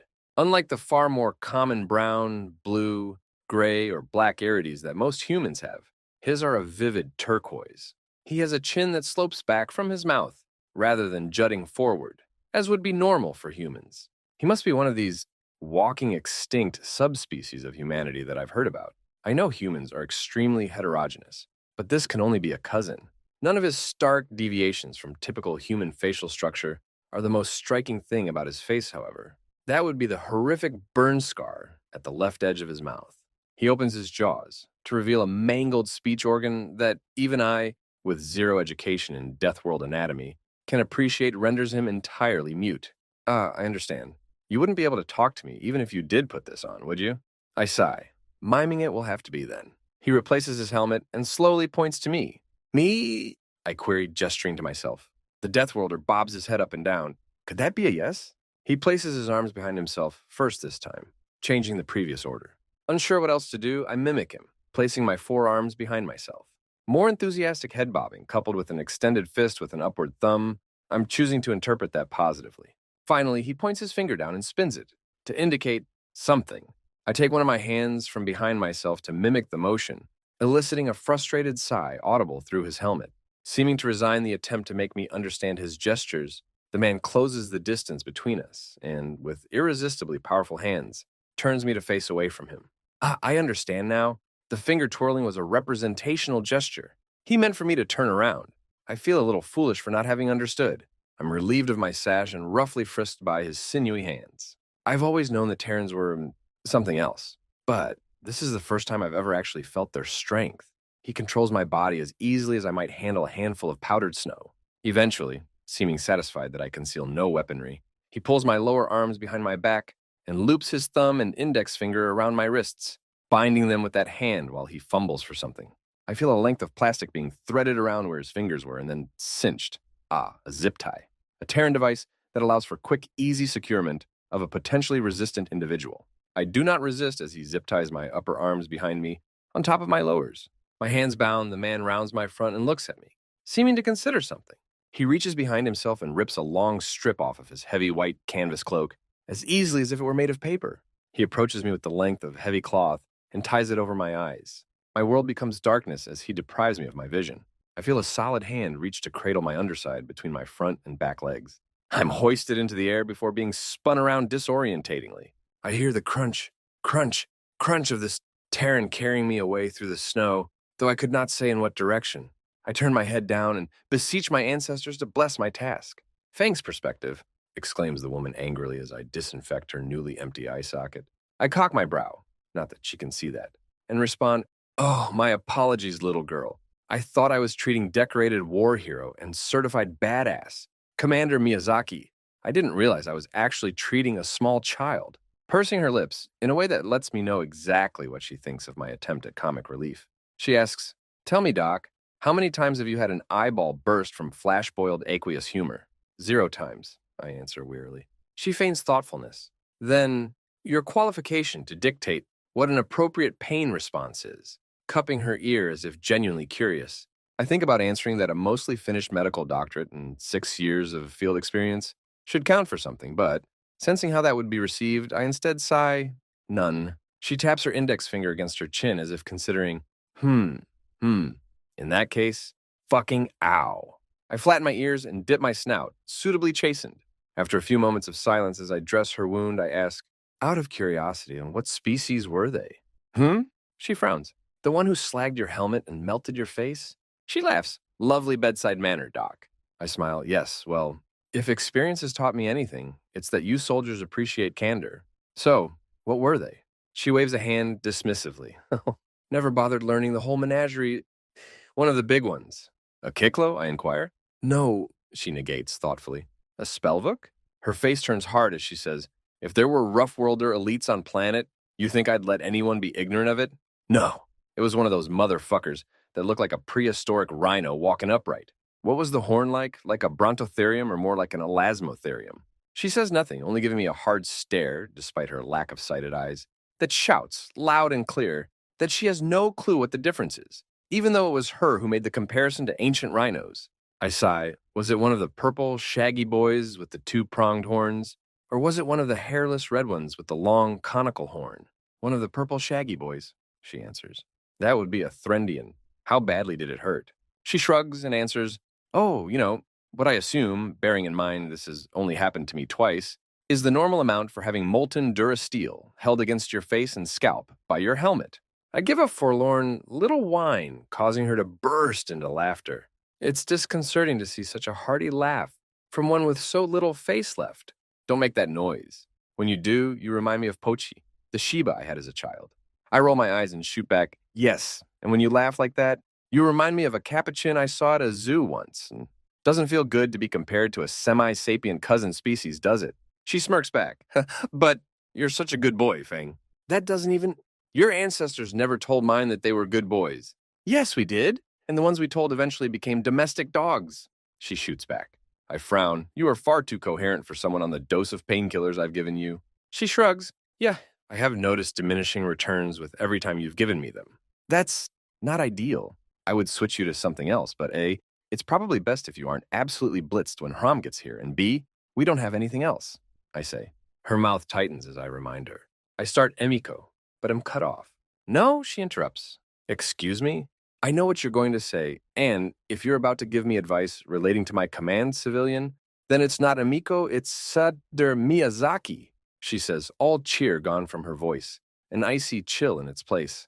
Apologies, Commander. As you've no doubt inferred, I was going to counsel you to attempt to negotiate some sort of safe passage back to Terran space, or, failing that, a surrender conditional on our rights as POWs being guaranteed. We can't trust any guarantees given to us by people who think we're monsters. People who think we're an affront to nature for the crime of existing, she spits, angrily.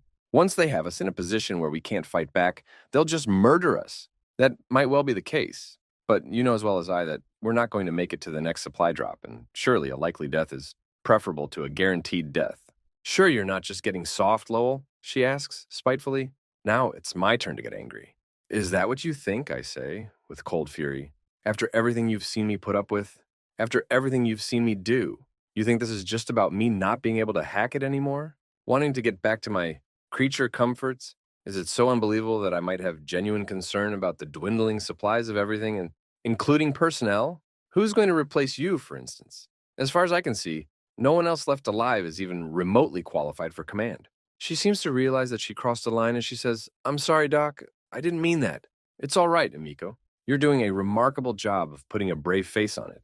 But I understand that the pain must be agonizing. I'm certain I'd say things I didn't mean if I were subjected to 100th of the pain you must be experiencing right now. I say, my voice softened. I just can't do it. I can't. Why don't you just hear what they have to say? Then make a decision, I suggest. She looks up with her sightless, bandaged eyes and nods. Okay, hand me my katana.